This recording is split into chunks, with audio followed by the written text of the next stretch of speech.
Intelligence is nothing but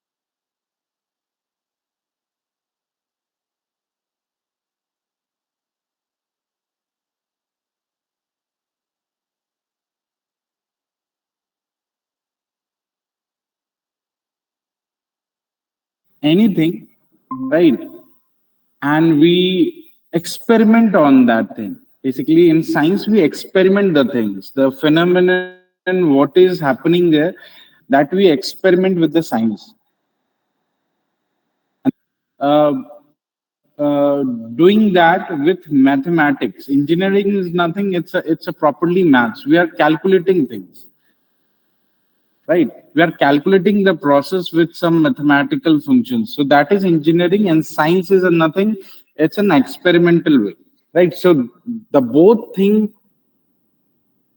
is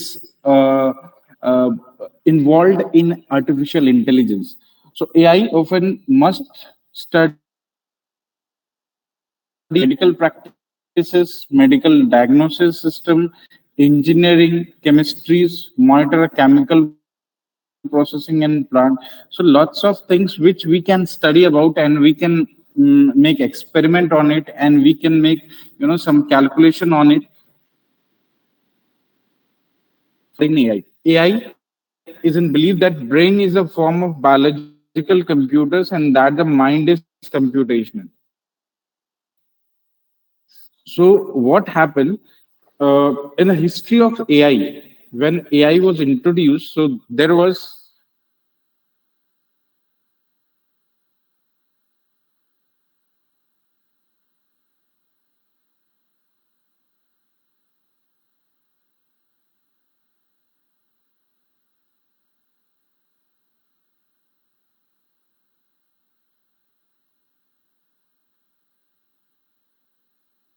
around 1900.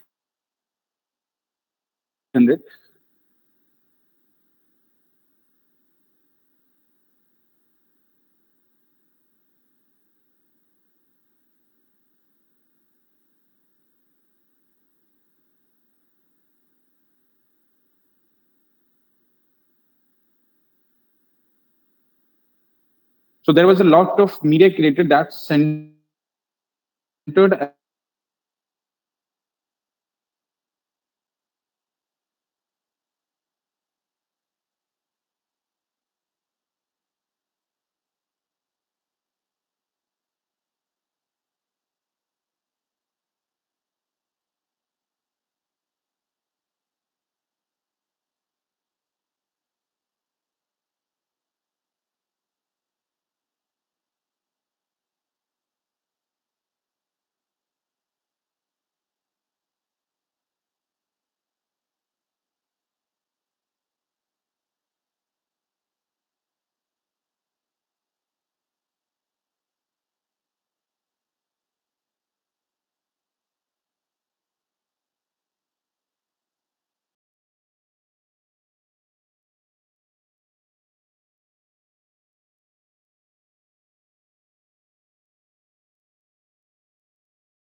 scientists who have already given some theory, already given some kind of algorithm for making in a pattern, right? So now in 1921, a Czech playwriter Karel Čapek released a science fiction which name was Rasam Universal Robot, right? The name that was there, and that book is on the base of something. There is something written about artificial peoples, right? Which is introduced an idea only in 1921. That was a play only. That was not a thing. That was only a play, and there they have given an idea about artificial people. A people can be artificial or not. Means we can make people or not. Of course. So that idea is been taking a fire and gone to different scientists, and they were working on that kind of things, right? And they started searching on that particular thing, that we can make any artificial people or not. So which he named robot, and this was the first known use of the word, right? 1929, Japanese professor Makoto Nishimura built the first Japanese robot, which named something like get a test. This is Japanese name, and this Japanese robot has actually been made by this Japanese professor, and that is working on the command of human. Means they commands to that robot, and that robot is working according to that command. So 1946,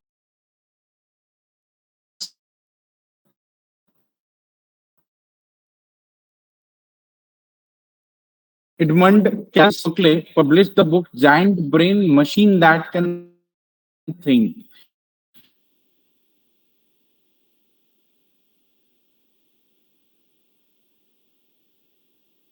which compared the newer models of again of machine, a type of human which cannot think, which could not think. Basically, it was as a scientist has published a book that name was Giant Brains, and that brain which can think, a machine that can think. So a kind of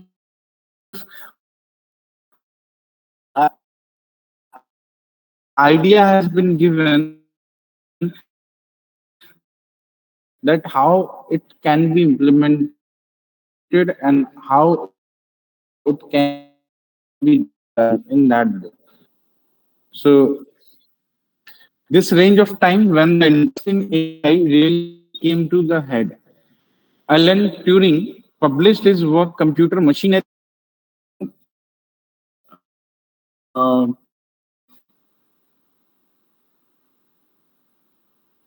person, right? And he questions to both of them, right? A machine also, and to the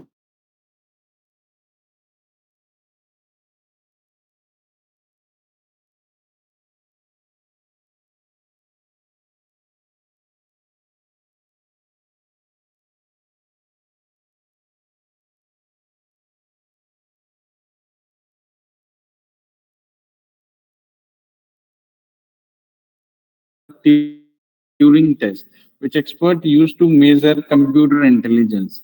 The term artificial intelligence was coined and came into popular use. Right. So in 1950, so this was the experimental things. That was only the history of how the name came up and how the theories is begin start working. And now after that, and after 1950, start in implementing. So 1950, Alan Turing published Computer Machinery Intelligence, which proposed a test of machine intelligence called the mutation game. Right, so it's a kind of game which is of quiz game or question answers game. In second, 1952, a computer scientist named Arthur Samuel developed a program to play checkers, which is the first ever learned game independently. So they have made a kind of a game which is basically independently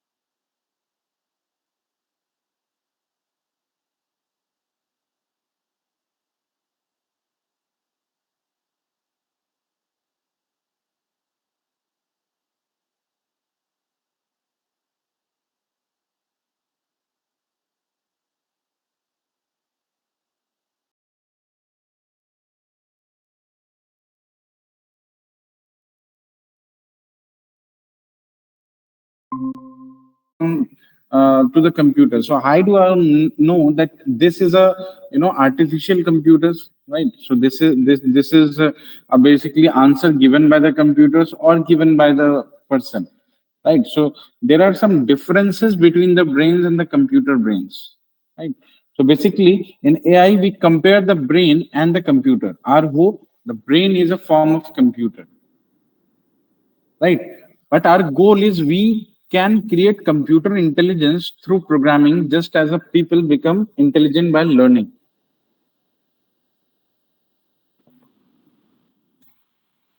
But we can see that computer is not like the brain. The computer perform tasks without understanding what it is doing. Normally, when we work with a computer can perform any task, but it doesn't know what it is doing. But the person, if any person has doing any task, he has all the intelligence about that task, what he's doing, how that person will implement it, right? And how, what is the pros, what is the cons, each and everything they know, right? But computer doesn't know anything. So computer is all command based. So what the command is given to them from human, it will take that command even if they have intelligence, uh, uh, whether they have intelligence, but that intelligence is also a command. It's not naturally generated, right? So does the brain understand what it's doing, what it solve problems? No, it doesn't understand about it, right? So that is the big difference. AI impacts in our life. So there are lots of things where AI impacting our life, like smartphones. We are using smartphones where lots of things is doing because of artificial intelligence, right? And second is security and surveillance, social media's platform, navigations, e-commerce, banking sectors, autonomous vehicles, and smart homes, obviously, right? Component of AI.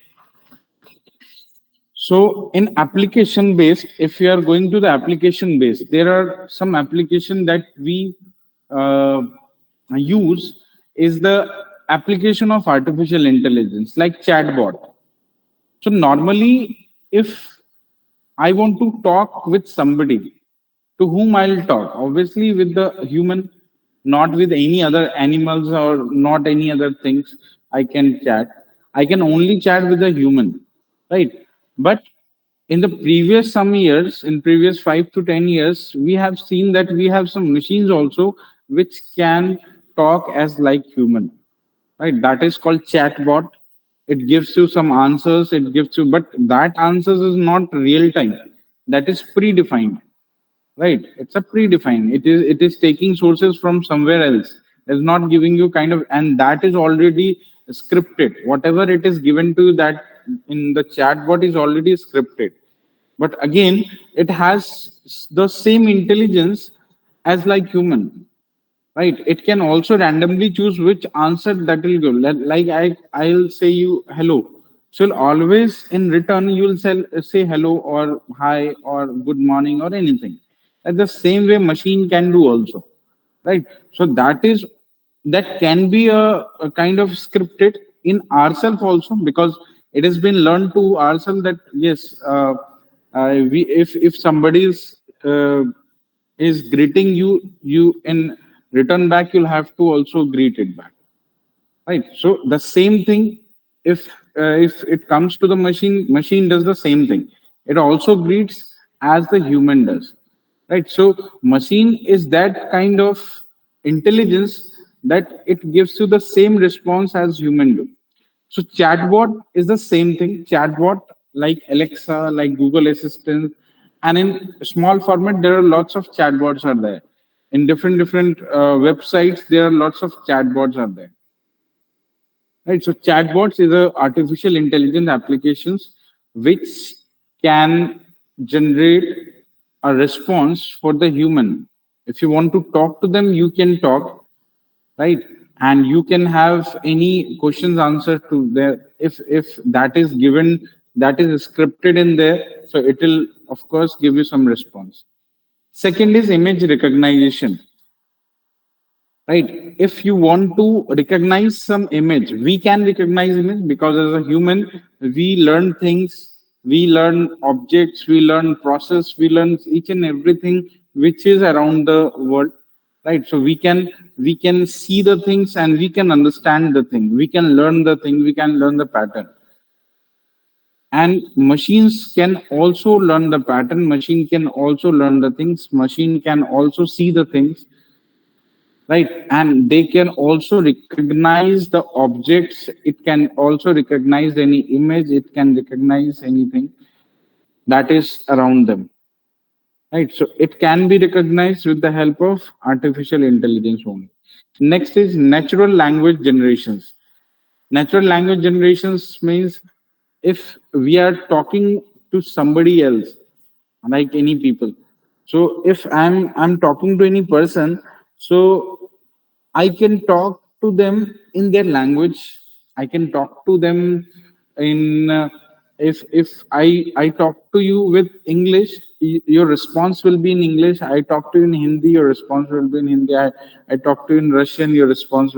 So here, what happens here is a natural language.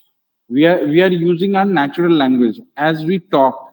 Talking can be done with the natural language, but a machine actually works doesn't works in the natural language.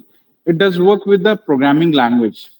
Any machine is working with the help of programming language. But if any person has to talk in their natural language, how machine will answer?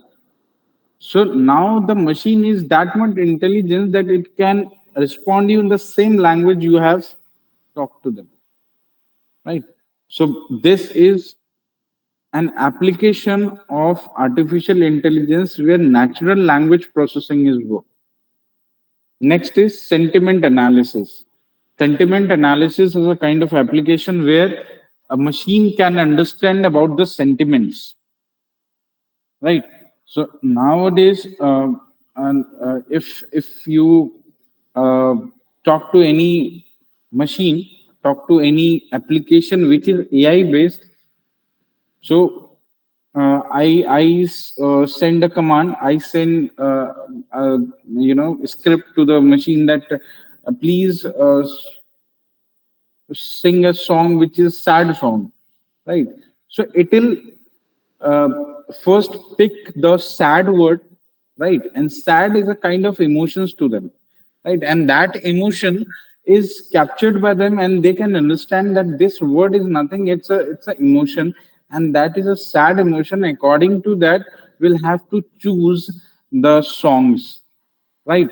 So they have that kind of learning that it will choose only the sad songs only, and according to their lyrics and all, they can find that we do have this kind of song which could be a sad song, right? So they actually understand about the emotions, the sentiments, right? So they can understand that analysis, that what emotion is and how do we use emotions into different things and in working, right? So can we apply or not? So that emotions, that sentiments can be applied, can be implemented by the machine in the artificial machines only. Then these are the application. What are the tool required? How do we use artificial intelligence and how to make this intelligence. So we have lots of things to do.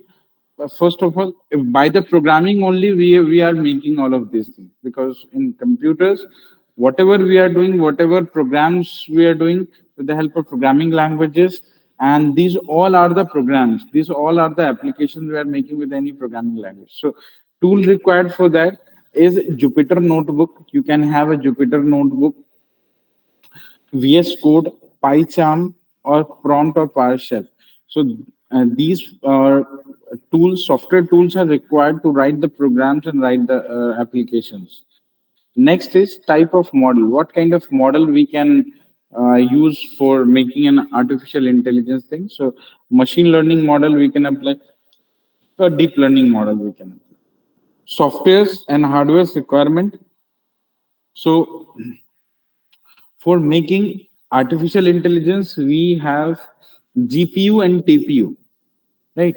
So this is processing units. This GPU and TPU is nothing. It's a kind of a processing unit that we do have for process our program, process our graphics, right?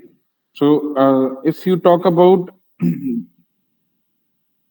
GPU, wait a second.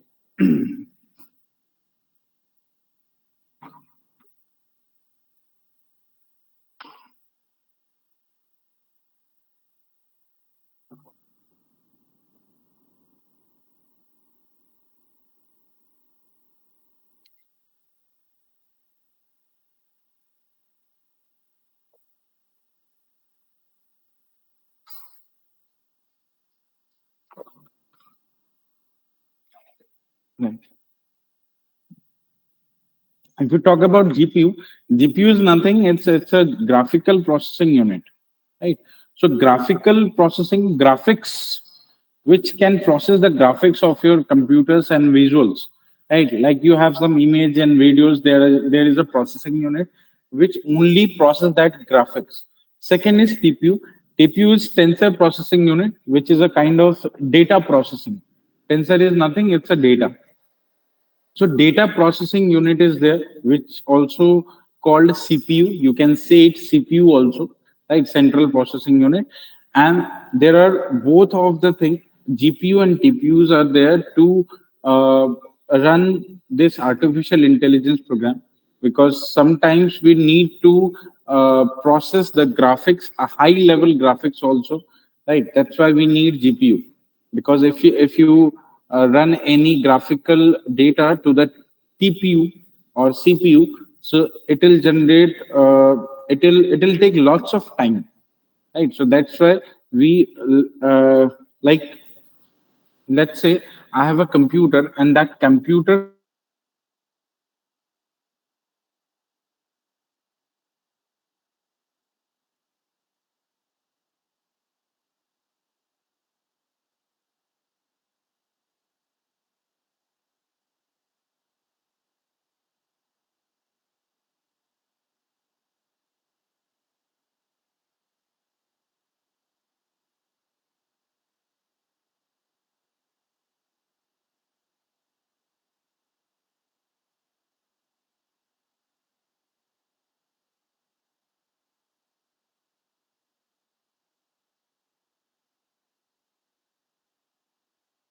right? So there lots of graphics could be processed. There we need GPU different and TPU different, right? We cannot use it directly with the TPU.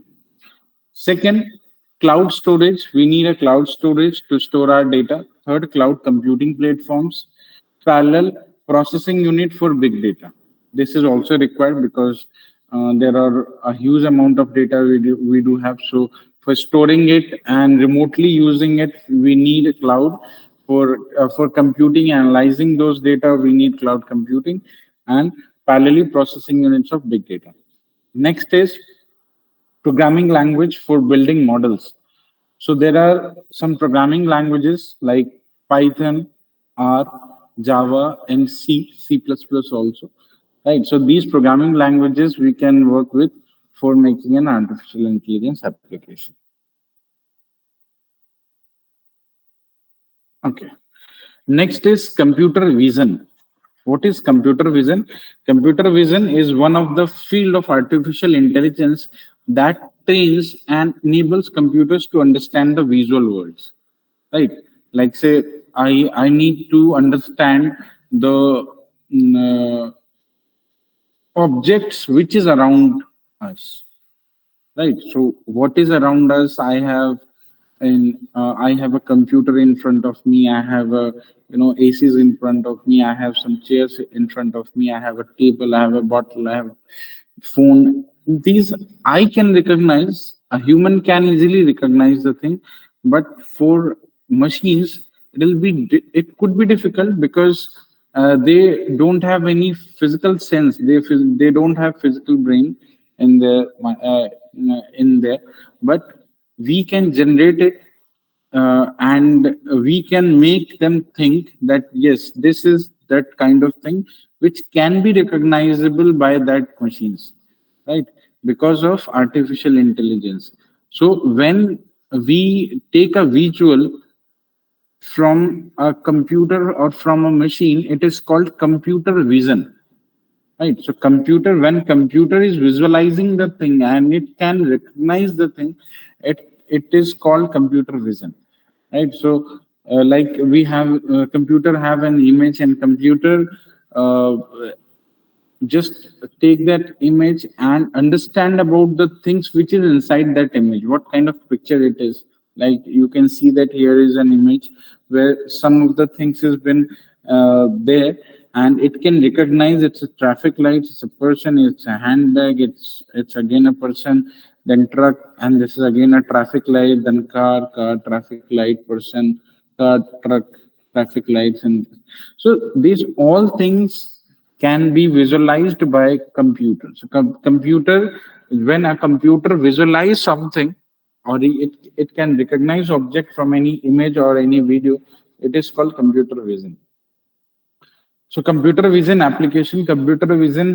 can be used with different areas like self-driving car, facial recognition, augmented and mixed reality, and healthcare, right? Like MRI and all. And what is natural language processing? So natural language processing is a discipline of building machines that can manipulate human language or data that resembles human language in the way that is written, spoken, and organized. Like natural language processing is a discipline of building machines that can manipulate human language, right? Like I have given you a script in Hindi, and I want a response in English, right? In a natural language that I have written some book in Hindi, and I want to translate into English, and I want to translate into Russian itself. So any other people who knows Hindi, English, Russian, and in different languages, they'll take time to understand about it. But machine can understand it very easily because they have figured all of these things as a data, and that data can be converted from one language to another language very easily by the natural language processing, easily by process, not easily by working, because the structure which is made for this natural language processing is very hard, right? When we make a program of natural language processing, that is very hard to write, but the processing that any user will do, like I need to translate something into another language, so I can do it very easily by Google. We go to the Google and write something over there, and it will easily, even if they speak also, right? Even they can speak also, they have a speaker, and you can speak them out that I am speaking something, you have a mic, you can speak, and they'll translate it and speak in another way also, in another language also. So natural language processing it is manipulating the human language in different ways, or data that resembles human language in way that it is written, spoken, and organized. Application of NLP is, first is sentiment analysis, right? So by language, we can understand that what sentiment it can have. And if somebody says a joke, right, we can laugh at that joke. So if we can laugh that joke, that means we have an emotion of happiness in there, right? Because we understand the joke. But can a machine can do it? The machine can do it by only artificial intelligence, right? Second is toxicity classification. If like Twitter has some kind of application where if any of the content is toxic, which can generate a toxicity in the society and which can harm the society, it can lead to different very bad things in the society. So it automatically delete that tweet and block the person who tweeted that, right? So toxicity classification can be done with the natural language processing. So actually it can read and understand. The machine can read the natural language, or it can understand the language, that what is basically the summary, or it can understand the opinion, it can understand about that language things, right? And accordingly it can react also. Then machine translation. Machine translate can their data from one language to another language. Named entity recognitions. Named entity means any entity can be any name can be recognized, right? And then chatbot like Chat GPT, right? So we have seen that an company which is OpenAI, right? OpenAI is a company which made a Chat GPT.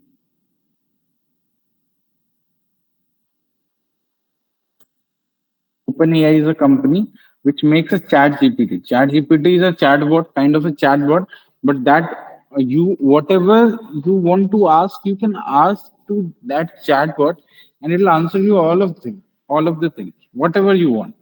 If you want to generate a code of anything, you have written uh, code that I want a code of making an application of even chatbot itself. I want to make a chatbot, right? So we can easily make it by writing to chatbot that program of chatbot. Yes, you have to write, and you need to write the language name, which language you want a chatbot program. It will give you the chatbot program.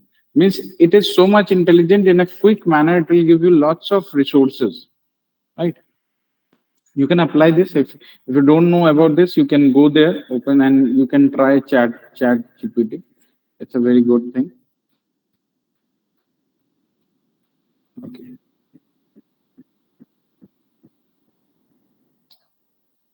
Okay. So this is AI. And the AI is based upon a learning. Like I'm giving you some idea about intelligence again, and with some block diagram.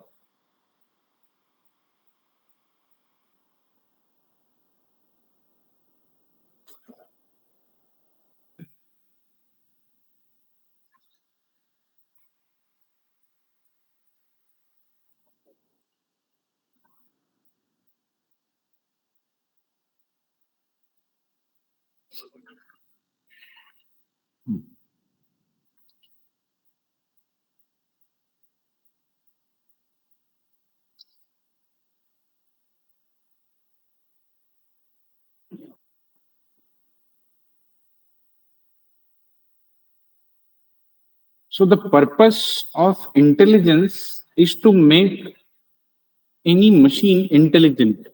So we can uh, scale intelligence level in a different way. If I want to scale my computer would be that much intelligence that is more than any human. So it can be intelligent, right? Because we can that intelligence depend upon the data, right? So let's take an example. Like we are writing a block diagram, and in the block diagram we are writing what we need. We need an intelligence, which is artificial.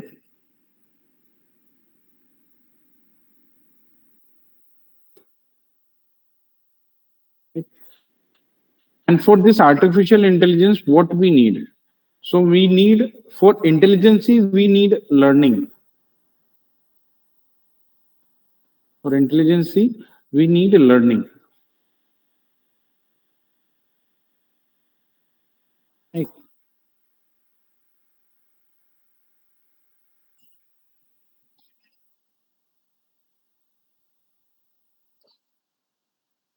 We need learning. And here we are making learn to the machine. So that's why it is called machine learning. Right? And third is we are, and for learning, what we need to have the data.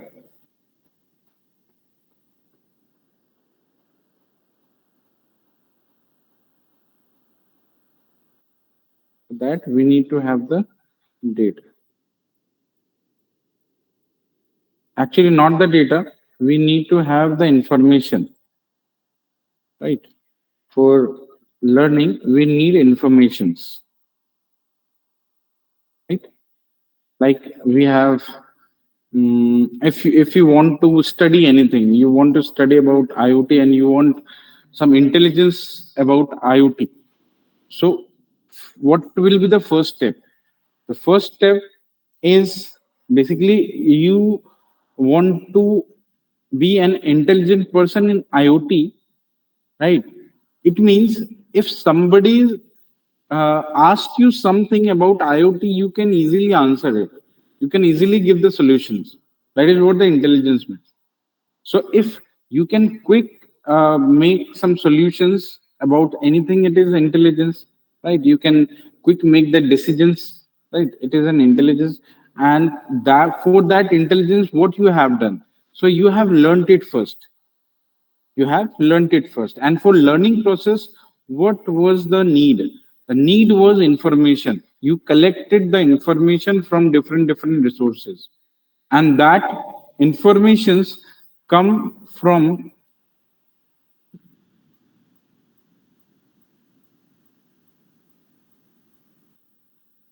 any data source.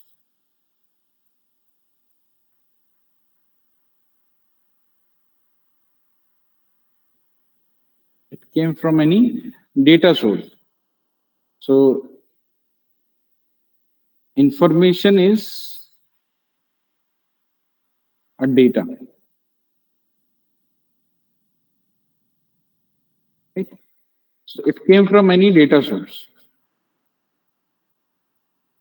Actually, this is the way we work. First, we have to collect the data sources where we can find out the informations or insights, right? And after that information, we need to learn it, right? And for learning, and after learning, we can have intelligence. So this is the way we can be an intelligent. The same way machine can also do, because we follow the same process, and as we follows for the intelligence, the same way we machine follows it, because we have given the same process that human follows basically, right? Up now the data sources can be collected first. This is the first step. This is number one, then number two, number three, and number four.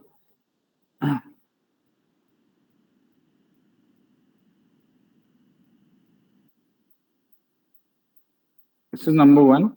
This is number two. This is number three. And this is number four.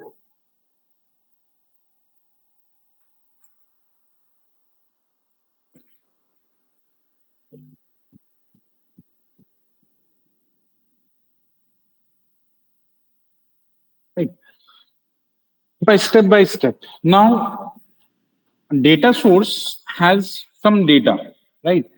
And how do we pick data, pick information from that data? So for picking information from that data source, we need some technique. And that technique is called uh, data science.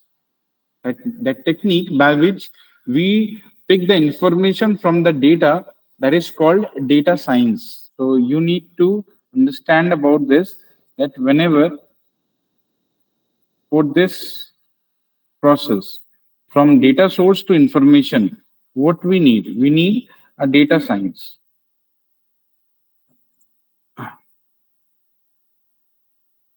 So data science is a process where we can understand that how the data,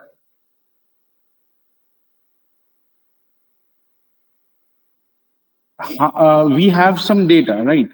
And how this data is important to us, how that data can information that I can learn only, like we have a book, right? And I want to take some information from that book. I want to extract some information from that book. That book is not informative to me. Inside the book, there are lots of contents which can be information for me, but not each and everything. Right? Like I have to read the Python, I have to read artificial intelligence topic. So I have just got a book. That book is not the information. That book is only the data, and that data can have information inside it. So inside the book, there is lots of contents are there, and that content can be the information for us. So we need to extract which topic is informative to us. Not each and every topic is informative, right?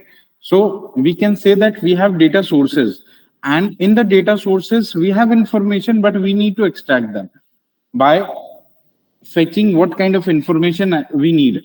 So that is basically done with the data science. But data science basically gives you two things. So data science has two major way of working on this. There are two major way is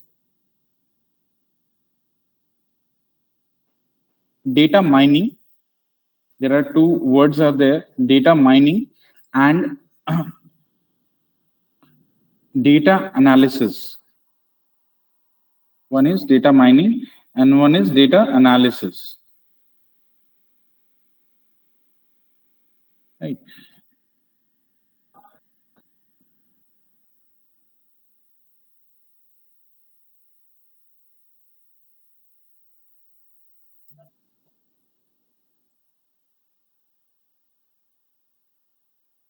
So here we have data mining. Data mining is basically extraction.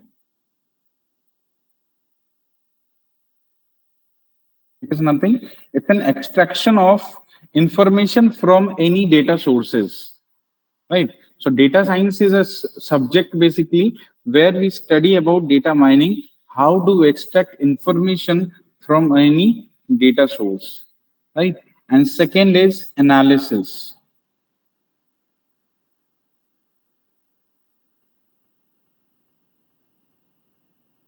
Data analysis is done with the mathematics. That is, this is only the extraction. But in data analysis, we study about the pattern of that data, pattern about that information, right? Pattern is how data changes. How data changes is basically is a data analysis, right? So there are two things in data science we study about. One is data mining, second is data analysis. And after this process is done, we got the information from that data source.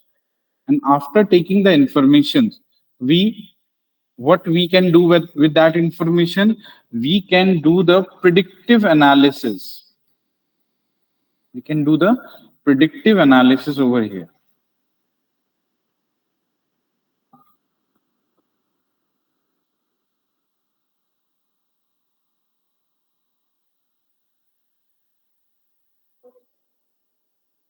Here we can do the predictive analysis.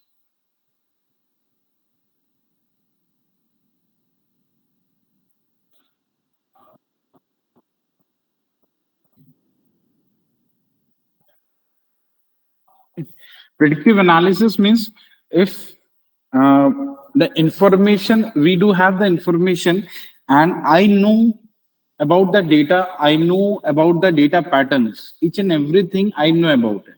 Now we can easily predict what can be happen in the next future according to that data, right? Like I have a temperature of previous some years, previous some days, so I can predict what could be the temperature tomorrow, right? It could be a it that actually you do have lots of application which tells you about the forecasting, right? Which can give you the futuristic thing about something, right? Like temperature also, you can have anything all, right?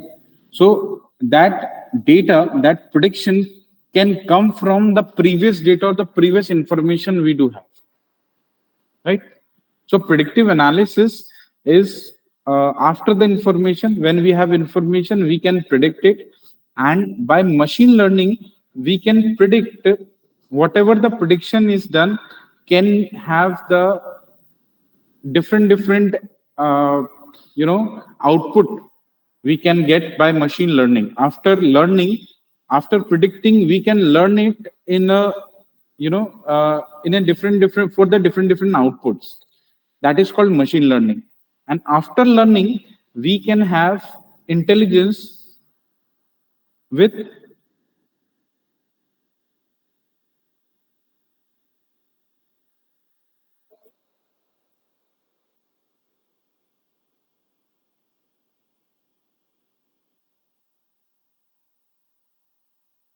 deep learning. How do we get the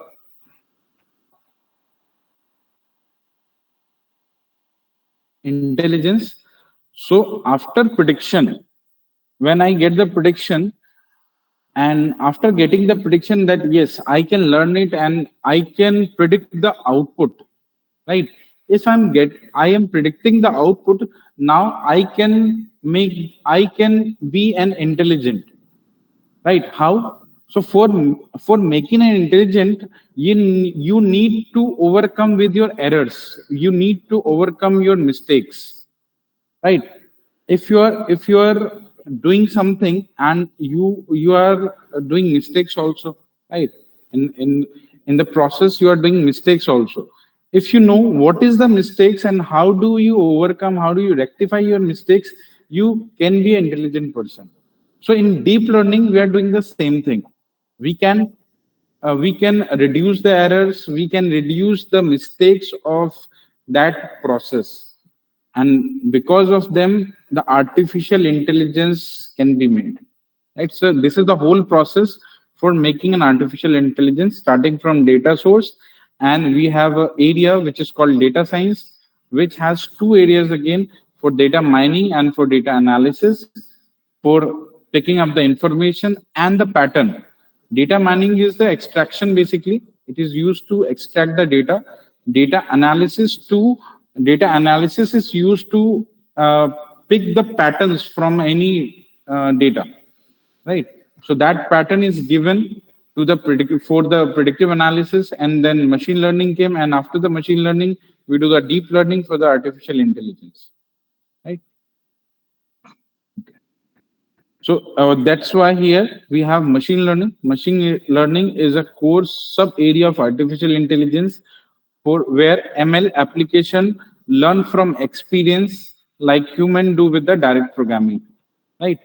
So where machine learning application learn from experience. What is mean of experience? The mean of experience is we have already experienced the data, we have already experienced it first.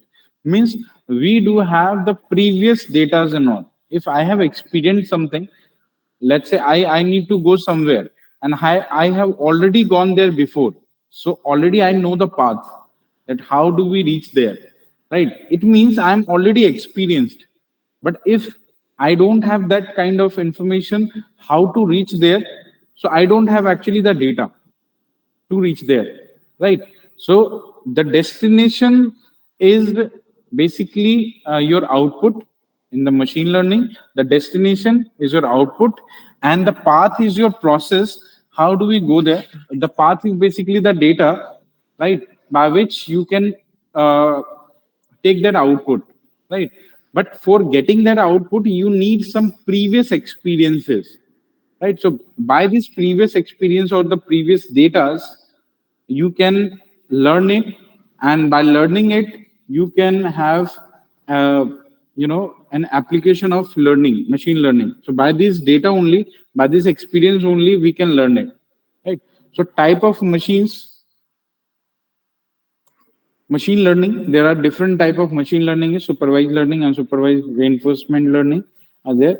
We'll talk about it later, right? Here, which is given supervised learning, and then unsupervised learning, we will do it later, and then machine learning process. Okay, so we'll do it again later, but now I think you have understood about artificial intelligence, right? So now first take a 5 minute break, and then we'll again go to the next topic about artificial intelligence in IoT. How do we use artificial intelligence in IoTs? That we'll do it after 5 minutes. Okay, so we'll be gathering again.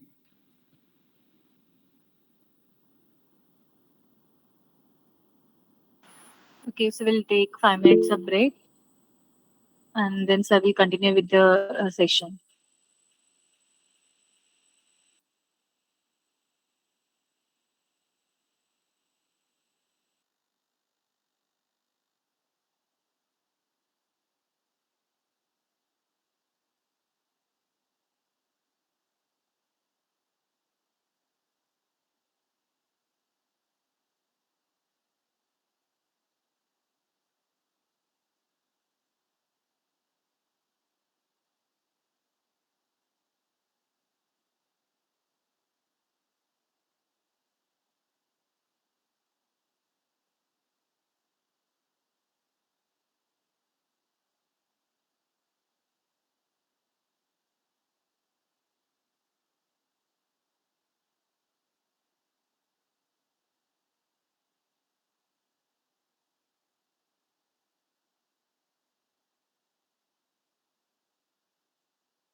Okay,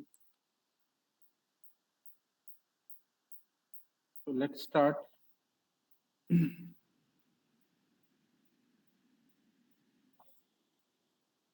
with artificial intelligence. You have that much idea that what is artificial intelligence and how it is working.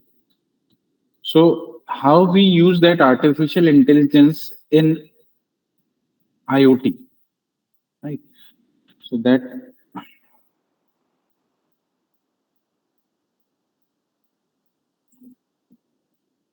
let's start. So for AI and IoT are closely related as the former can quickly extract insights from the data.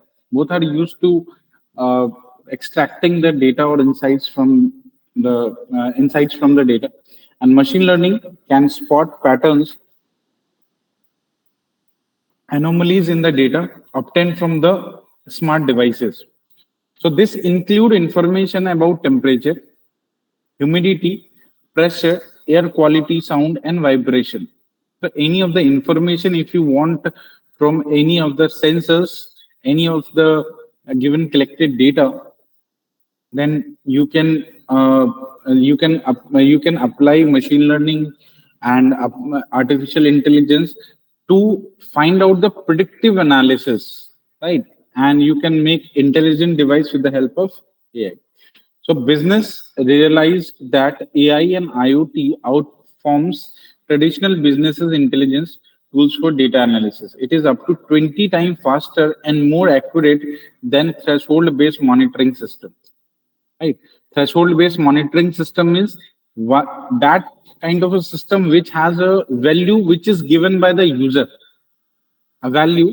Sometimes we need to put some value, so that when a value is given by any of the person of any of the people, by intervening them, then it is called a threshold based monitoring system. So if we have any threshold based monitoring system, so that can be more accurate when we have any intelligent system, like we if we implement AI into IoT. So computer vision and speech recognition come in handy if you need to extract insights from the data with less human intervention. So computer vision and speech recognition, right?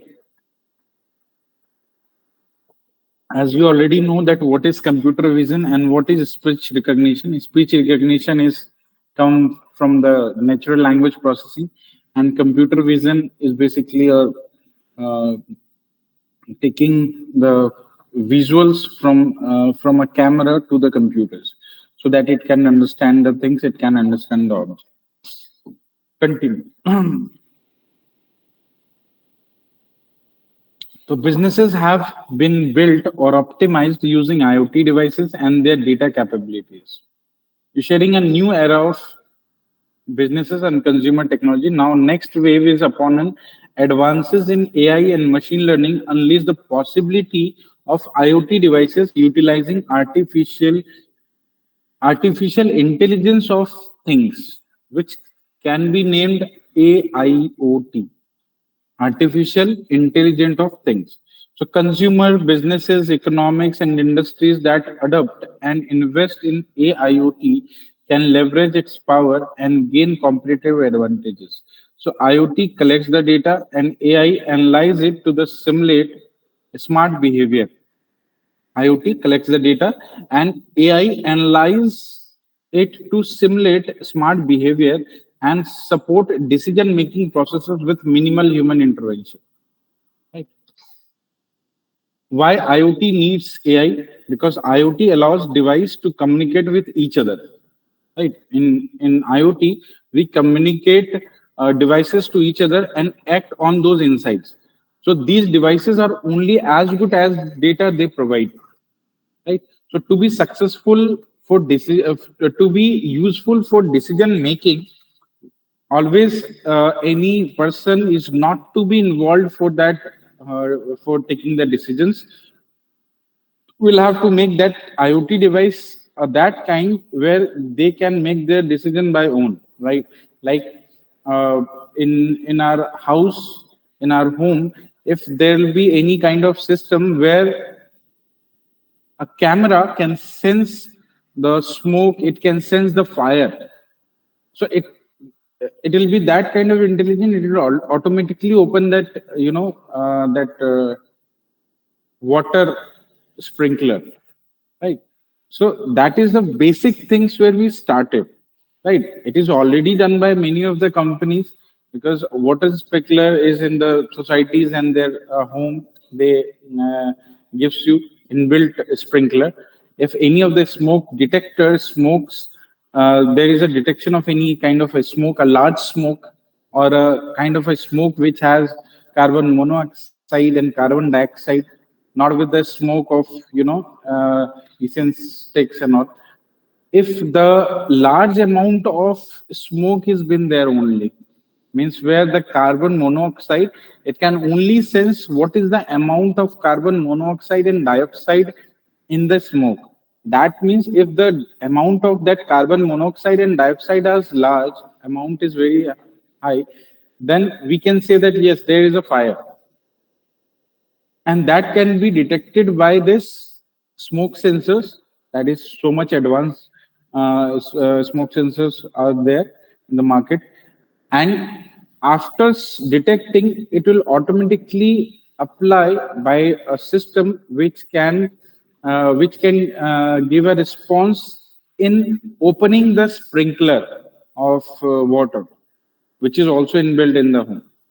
Right. So that is nothing. It's a kind of intelligence which is making around us, right, by the devices. So AI can be used with the IoT in a very for our ease, and this create a challenge for the organization as IoT adoption increase.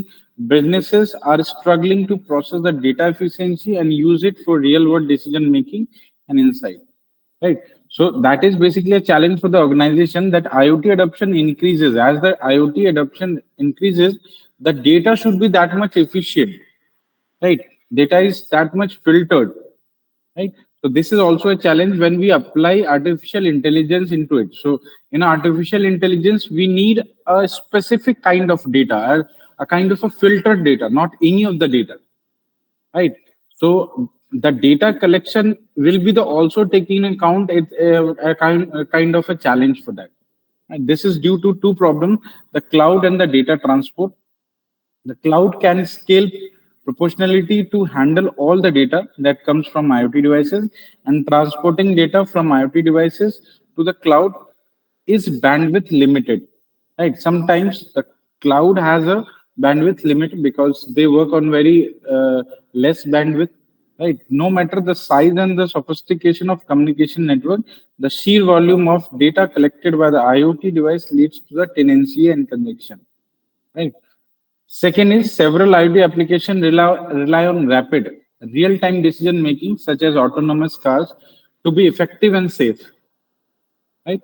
So let's we take an example of driverless cars, or a car which can drive itself. It's an autonomous car. If the autonomous car is there, if there is no any driver who is handling that activity, so it means it has to take the decisions by itself, and that is a real-time decision, right? And to be effective and safe, autonomous car need to process data and make instantaneous decisions, right? Just like human being. So they can't limit it by latency. They can unreliable connectivity and low bandwidth. So if they have data latency, there is a delay in their data which is coming from cloud, right? If that data which is for decision making is coming from any cloud, if the data latency is there, there is a data transmission delay is there, so that could harm something. Second, unreliable connectivity is if the network is not connected at somewhere because it's moving, and not each and every way, at each and every portion we can have connection of internet. Some of the portion of area which have low internet or low of something, so there that could be a problem, that if the data is not fetched or data is not gone there in a proper way, so that can harm also. And third is low bandwidth. So if the bandwidth is low, there is a large congestion into the network. right? And that can also give you some transmission delays, right? So that are the challenges that is basically IoT have, right? So autonomous car can are far from the only IoT application that rely on the rapid decision making. Manufacturing already incorporates IoT. Their delays or latency could be impact the processor or limit capabilities to event the emergency. In security, biometrics are often used to restrict or allow access to specific cars without paid rapid processing. There could be delays that impact speeds and performance. Now, to mention the risk in emergent situation, these application requires ultra low latency and high security. Hence, the processing must be done at the edge, and transferring data to the cloud and back simply isn't viable.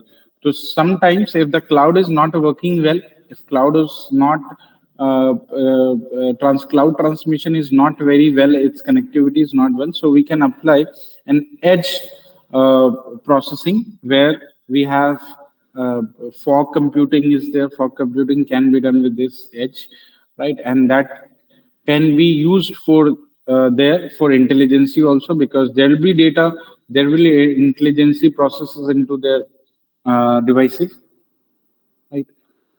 Third is scaling 4.0 with IoT and AI. So we can scale industry of 4.0 with IoT and AI. Artificial intelligence and the Internet of Things are both independently capable of carrying out various tasks. AI is responsible for the management and making efficient decision with little fault or errors. Right. So when we used to go with the AI, we have all the management of decisions, right? So how do we manage the decisions? How we make the efficient decisions? How we make the intelligent decisions, right? With little fault and errors. While IoT is responsible for handling the data and various other related things, right? So if there is both have their AI has a different area of working and IoT is different area of work. So if they have their own areas and we combine them, both of them, so it can make a wonder.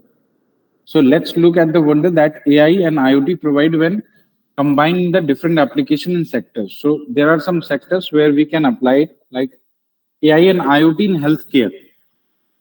So AI with IoT devices has some serious tasks to perform.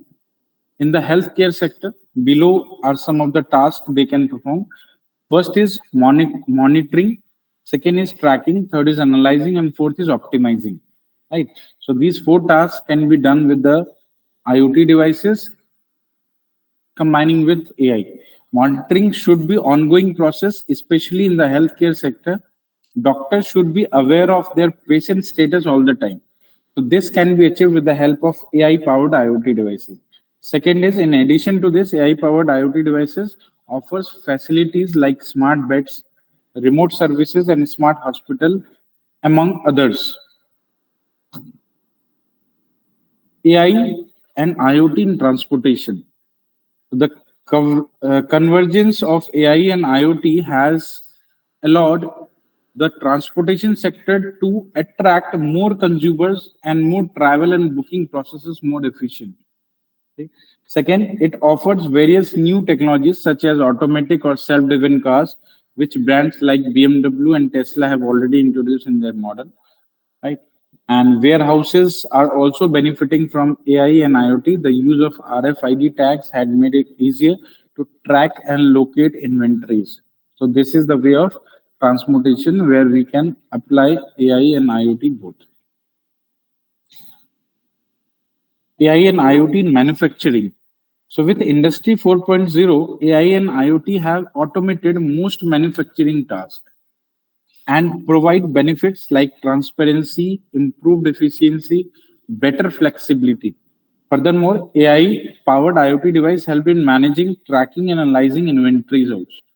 Right. So we can use the AI IoT devices for managing and tracking and analyzing inventories. If we have any inventories in our industries which is made, so we can manage that thing and track that inventories and we can analyze that inventory. Combining AI and IoT in manufacturing industry can help provide inventory solutions and check the supply chain to examine the quality of products. Right. Next is facility optimization with AI and IoT. So the combined uses of AI and IoT predicts the assets problem. Right. If you are using any assets in your industries, in your home, in anywhere, so what we can predict the assets problems, right? Predict it first when we apply AI. So it can analyze the, let's say I want to predict that what is the lifetime of any product, right? So if I want to check the lifetime, so we can easily notice that by AI we can have the properties of products elements, what is the components which is used with that for making that product, right? So for making that product we have all the things, we have all the qualities given, and by that quality we can apply that what should be the lifetime of that product and what is the expiration, right? And perform preventive maintenance, and we can prevent before any mishappening, right? We can perform it, preventive maintenance and forecasting optimization, right? Furthermore, with the use of machine learning, it alerts the operators to the problem. Next is many organizations utilize AI and IoT to improve and streamline operations. Now, what could be the benefit of AI in IoT? That is AIoT, artificial intelligence of things, artificial Internet of Things. So every day, IoT device generates around 1 billion gigabytes of data. Right. By 2025, the projection of IoT connected device globally is 42 billions. As the network grows and the data does too. As demands, the expectation change, IoT is not enough. Data is increasing, creating more challenges than opportunities. Obstacles are limiting the insights and the possibilities of all the data, but intelligent devices can change that and allow organizations to unlock the true potential of their organization data. Right? So with AI and IoT networks, devices can learn from the past decisions, right? So we have all the capabilities and AI that we have the experience based things, right? In AI we are using the previous data to learn the experience from there. So by IoT networks, if you are applying it in the IoT, so you don't have to apply it every time in the present situation. You can take a learning from the previous data. If something mishappens in the previous time, by those data we can learn it, and in IoT devices we can apply it for learning from the past decision. And if we want to predict the futuristic thing, we can do it also, and continuously improving performance and decision making capabilities. AI allows the devices to think for themselves, interpreting data and making real time decision without the delay and congestion that occurs from data transfers. Right. So AIoT has a wide range of benefits for organization and offers a powerful solution to the intelligent automation. So in automation system, it will give you a major solutions, powerful solutions within. First benefit is avoiding downtime. Some industries are hampered by downtime, such as the offshore oil and gas industries. Unexpected equipment breakdown can cost a fortune in downtime. To prevent that, AIoT can predict equipment failures in advance and schedule maintenance before the equipment experience severe issue.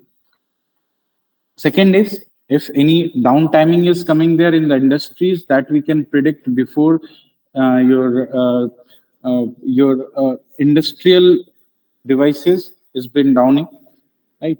Second is increasing operational efficiency. AI processes the huge volume of data coming into IoT devices that detects underlying patterns much more efficient than human can.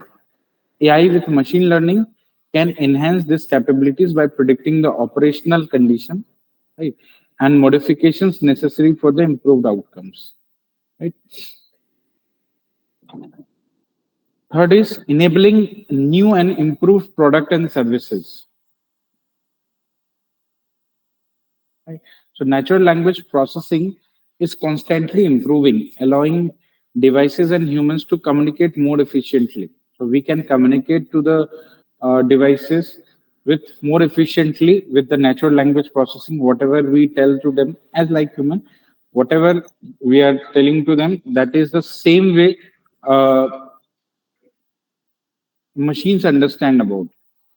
Can you wait a second? I need to attend a call.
Okay, sorry for distraction. So, okay, so we were studying about the benefits of AI in IoT, where we have a benefit of enabling new and improved product and services. So, by natural language processing, we can communicate with our device in a natural way, and that will be more efficient. AIoT can enhance new or existing product and services, by allowing for better data processing and analytics.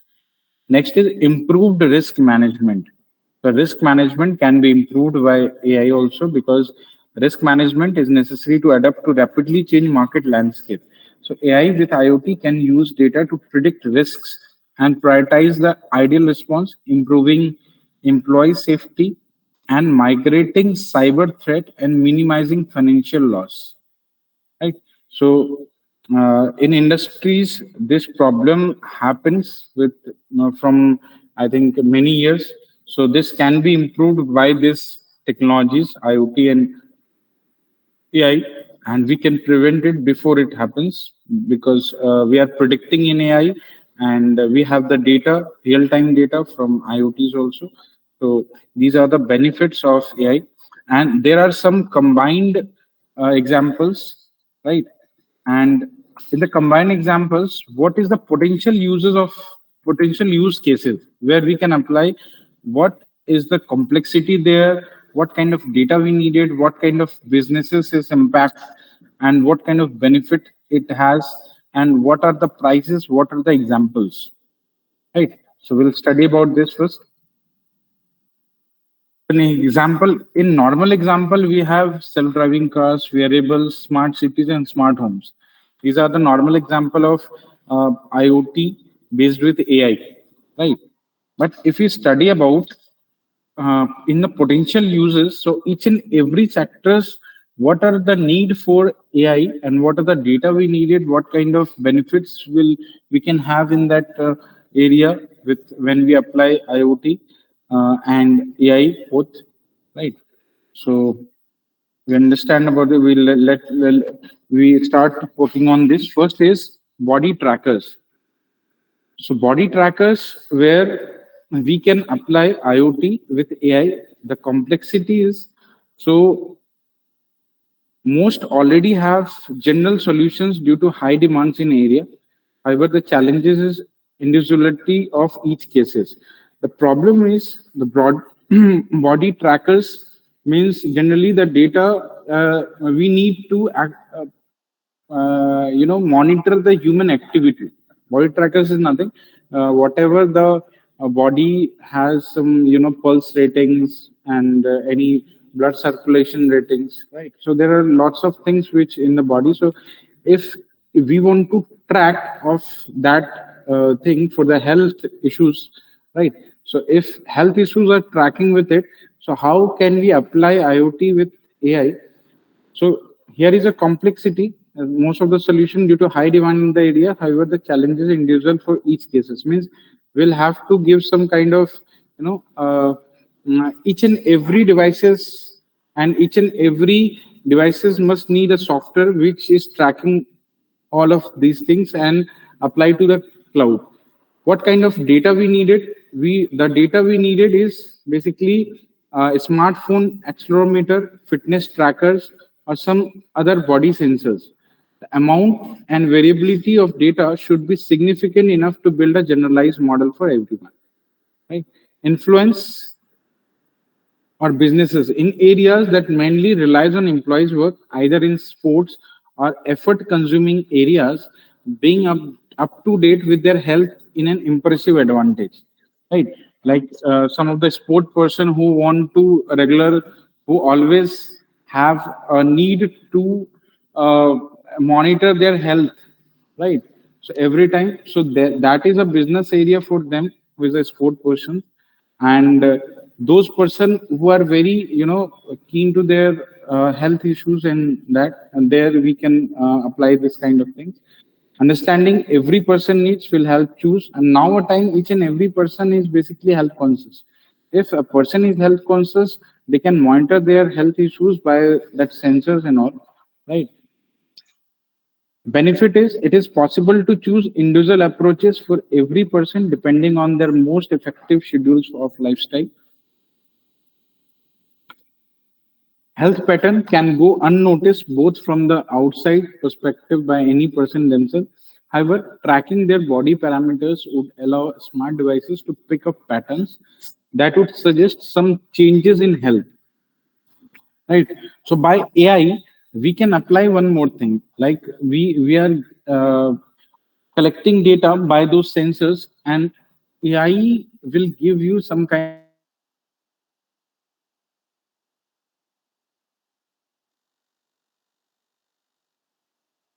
yes, you can have this kind of problem in the next 1 or 2 week or next month, right? So that suggestion also can be, that recommendation could be also given by that AI software, that you can go to the doctor, you need to go to the doctors and all. Right. So such changes may be detected in several days of constant tracking, making one-time check at a doctor office impossible. So early detection can be beneficial for more disease diagnosis or determining the daily schedules. Third is Third benefit is tracking body parameters during training or exercising enables picking up personalized details of what activity works best. So application can range for optimal fitness. It can give you a recommendation of exercises also. It can give you the a recommendation of training also, right? And what is the optimal fitness schedules you should follow? That should be also given by this AI or AI, IoT software. So this is very highly effective in athlete training.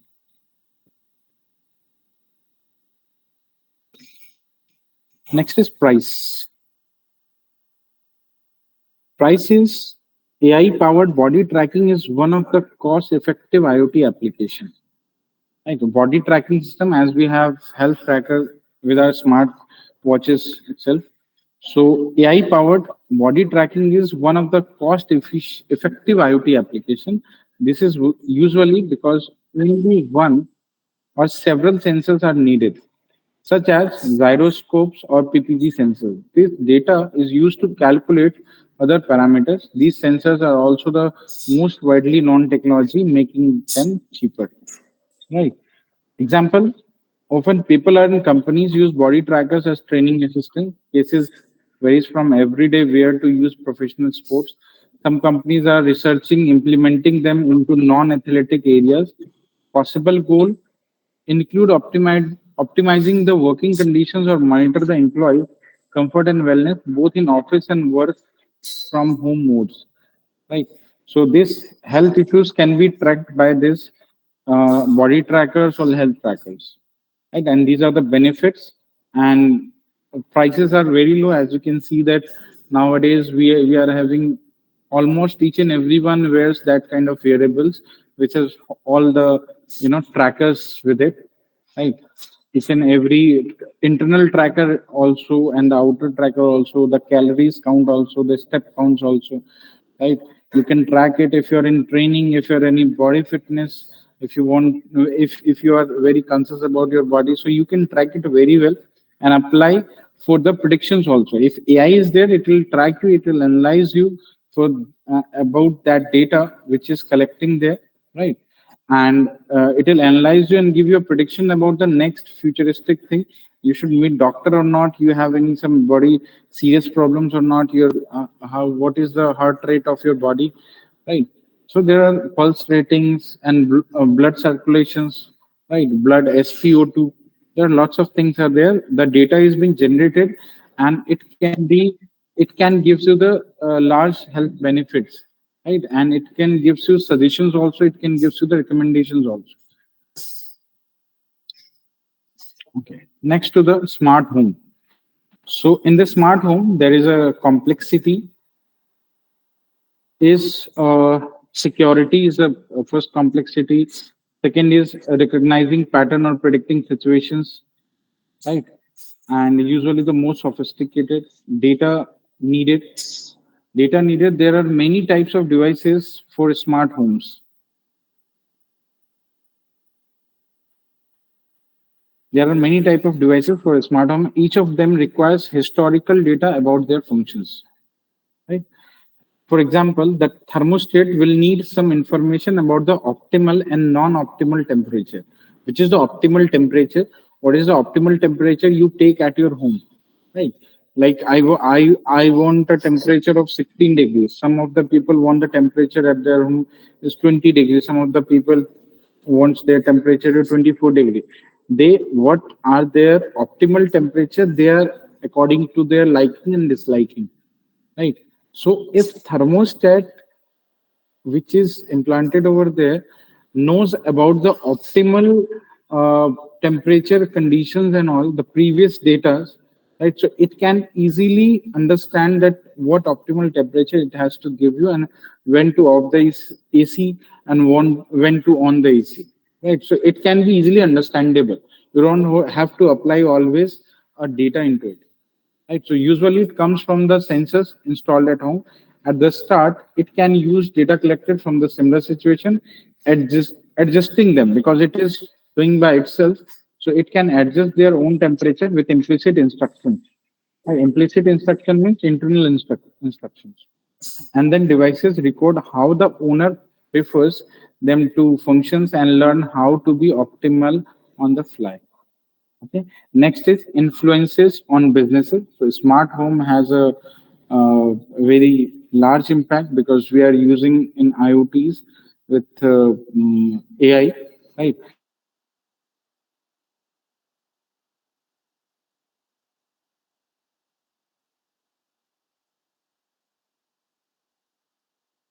So personalize the service and reduce the number of false alarm in security applications. Right. Benefits. Some traditional home solutions are built for average person. Right. Some traditional home solutions are built for average person, not considering personal preferences and patterns. Right. So any company who is basically making any home uh, smart home solutions, what they'll do, they'll make a kind of a solution according to the average people, what the average people want, right? But they are not basically personalized. If you want their service, if you need their services, so you want to rely on their services itself. You cannot customize it somehow. You cannot customize it. Whatever the services they are providing, it's their own, right? So there'll be no any personalized thing there. So means you are not altering them, you are not customizing them. So this is made with the help of lots of the people they have already studied about. Right? What's the lots of people? Let's say they are working with 1 lakh people. They have installed their application in 1 lakh homes, but they are making that solution with the help of 5,000 and 10,000 according people, right? So it means you don't have, if you are purchasing something from that company, it means that is not personalized by you. It is personalized from only the people where they have studied about, right? So that can be personalized where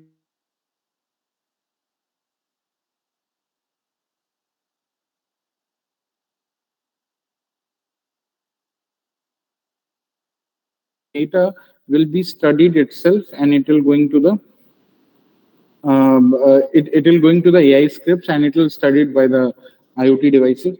Second, home is the area where people want to customize their surroundings by most. Add some many like in warmer in evenings, but cooler following days. Smart devices can make this switch during the night.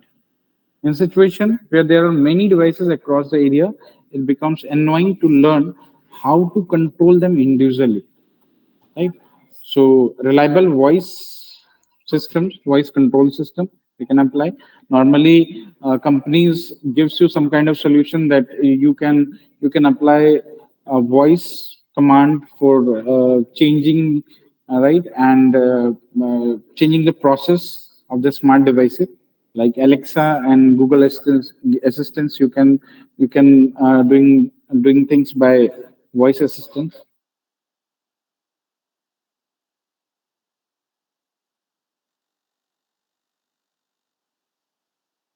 Apple HomeKit allows people to interact with the system intuitively with diving into technical details. Right.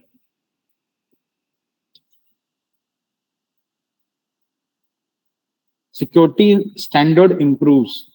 Right. So it improves the security standards as it possible to set commands to respond only to the particular voice or features. Right. If you have given your own voice, it will recognize only your voice. It cannot recognize other voice. If there is AI system, so AI is very particular, right? AI is very personalized because it works on the data. So whatever the data it is given to them, so that is very personalized system. If I want to recognize that yes, only my voice will be searched, my voice will be recognized, then no other data, no any voice data can be recognized because of AI. So in the security standard, that can be improved by AI also. And the fact is, we have a security itself resulting in the such application as smart locks. Right? We can apply on smart locks to open that lock with the help of our voices, right? And any other voices.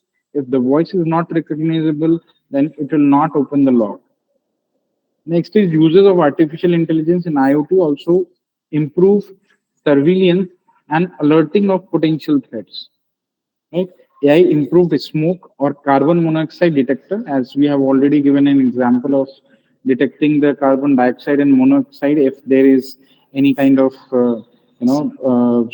smoke sensor is there. Now a time a smoke sensor is used because of it is recognizing the smoke only, right? And what amount of gases are there, it doesn't recognize it. But by the help of AI, we can check out how many what is the amount of carbon dioxide and monoxide into it, and by this we can exit out of the danger, right?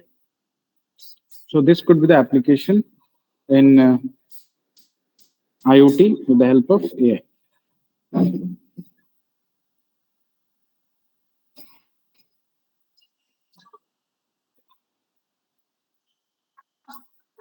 Price. Now, the price is just like the self-driving car. The cost is one of the swing factors in the spread of AI in smart homes, right? How much product is there in the market, right? Regularly, people are demanding for that product or not. According to that, prices is always right in the decreasing mode. So, smart home technology itself still has an impressive price tag, and adding AI raises it to only slightly, right? So, however, it is extremely promising and widely developing right now. So the cost steadily fall earlier, right? So it's falling earlier yearly, right?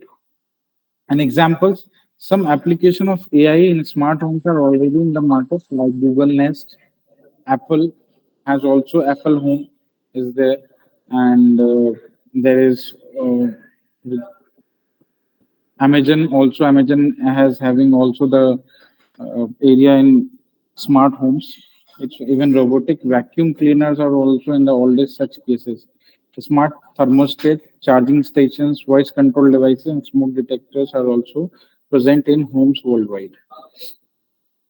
Right. Next is self-driving cars technologies. Self-driving cars that we have a complexity of mm, if you want to automate, so there sometimes it could be dangerous because of you know because of not having any network into it, not having any network connectivity, and sometimes it can be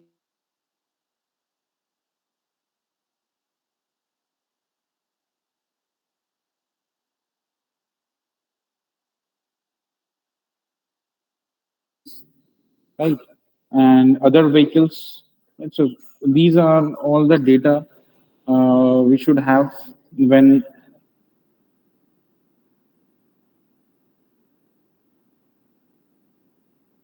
means it's radars and sensors using gather such kind of data. Right. So that data can be the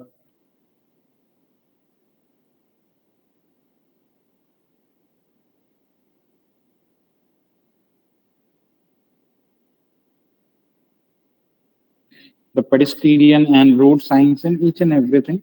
Right.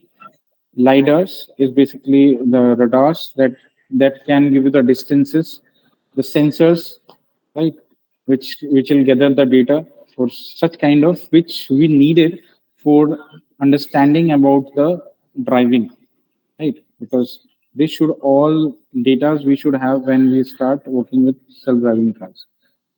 Influences on business. This is a highly perspective for public taxis, services, deliveries, and other services where reduced driving works means save cost.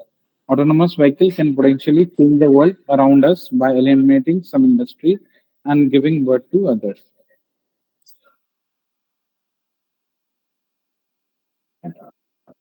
Benefits, road situation recognition steps are straightforward to implement from both technical sides. However, considerable attention to reliability is must.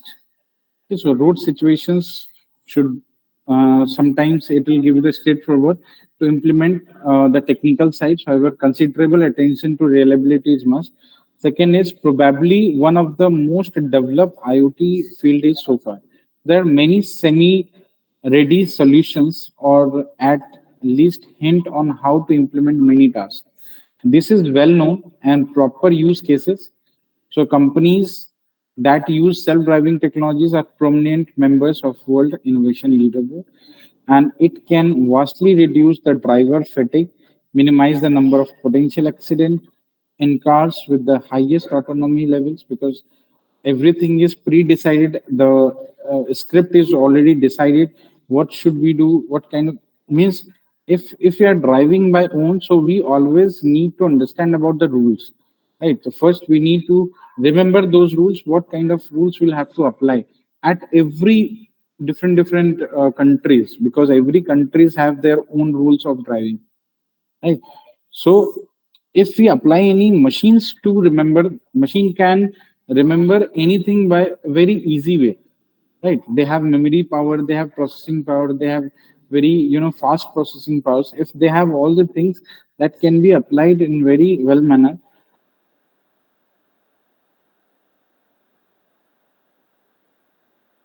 we can also minimize the number of potential accidents also in the road, right? And in cars with the highest autonomy levels, there is autonomous things are there. Exhaustions and concentration matters even less as vehicles do not require much human intervention. Prices, the development cost itself is same as for the average AI implementation, but the hardware is much more expensive here. Also, the expert Exploitation proves the energy consuming as many real-time computation with wireless connections are required. Self-driving cars need different kinds of reliable sensors and cameras. The price is one of the main bottleneck of the fast spread of its right on.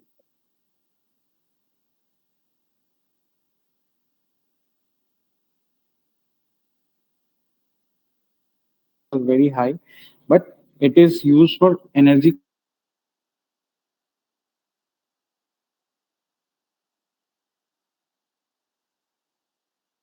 An autopilot features car, right? And Google has also made that kind of. Audi has also made. BMW has also made that kind of autonomous cars. So some of some of things are also there. So we'll be, I think, start to the next session. This will be continued in the next session also, right? So after this, after I think half or 45 minutes, we'll be starting. Yeah, to the next session. Hello, Yes, sir. Hello. hello. Participants, please switch on your video. We will have a group photo.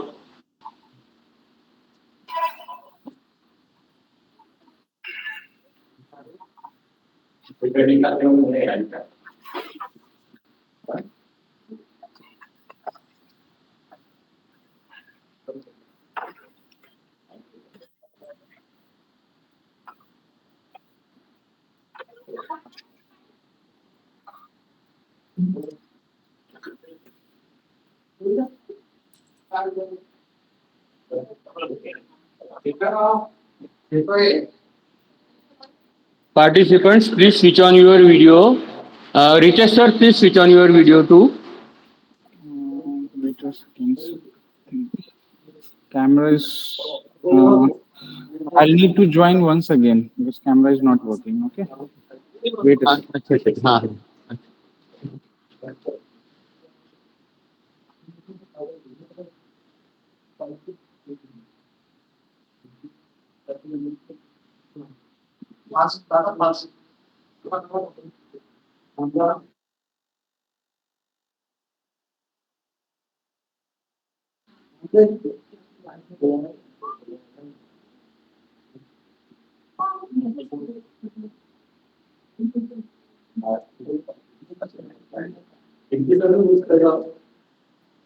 Wait.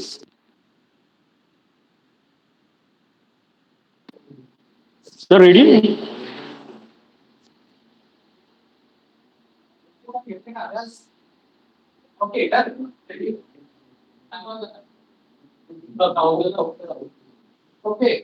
Okay, done. Thank you. Okay, sir. Okay, Thank you. all of you will take a break of 45 minutes. At 12:45, we'll meet again to continue with the today's session. Ritesh sir, thank you so much. The session was very nice. You have explained benefits and application very well. Thank you so much. Now you can take a break. Okay. Yes, yes. Thank you, sir. Thank you, Ritesh sir. Thank you, sir. Thank Thank you. you all participants. We will join soon.